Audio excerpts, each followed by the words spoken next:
మనకొచ్చే ప్రతి back pain డేంజరసా? కాదు. మరి ఏ బ్యాక్ పెయిన్ డేంజరస్? అసలు red flag signs of back pain ఏంటో ఈరోజు చూద్దాం. హలో ఎవ్రీవన్, నేను doctor Satish Pasnuri, orthopaedic surgeon. Welcome to Rudra ENT and although.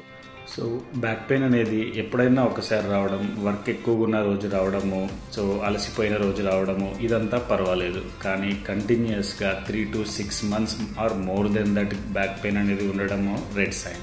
కాళ్ళల్లో చేతుల్లో సెన్సేషన్ తగ్గుతుండడము, పవర్ తగ్గిపోతుండడము, టింగ్లింగ్ సెన్సేషన్, తొడ వెనుక భాగం నుండి రేడియేటింగ్ పెయిన్ రావడము, మరీ తీవ్రంగా ఉన్న కండిషన్స్లో యూరిన్ పాస్ చేయడం డిఫికల్టీ ఉండడము, డెఫికేషన్ టైంలో డిఫికల్టీ ఉండడము, ఇవన్నీ చాలా డేంజర్ సైన్స్. సో ఈ సిమ్టమ్స్ కానీ ఉంటే ఖచ్చితంగా మనం ఇన్వెస్టిగేట్ చేయించుకోవాల్సిందే. Morning stiffness. ఈ ఎర్లీ మార్నింగ్ స్టిఫ్నెస్ని మనం ఎలా గమనించవచ్చు అంటే, మార్నింగ్ లేవగానే స్పైన్ అంతా స్టిఫ్గా ఉండడం, బాడీ అంతా స్టిఫ్గా ఉండడం, కిందికి వంగి చేసే పనులు పెయిన్ఫుల్ ఉండడము, and half an hour to 1 hour తర్వాత మెల్లిమెల్లిగా రిలీఫ్ తెలియడము. సో ఇవన్నీ కూడా one of the dangerous science.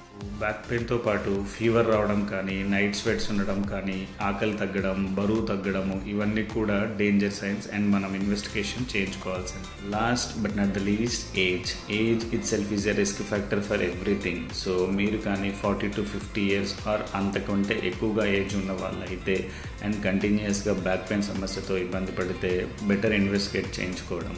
Thank you.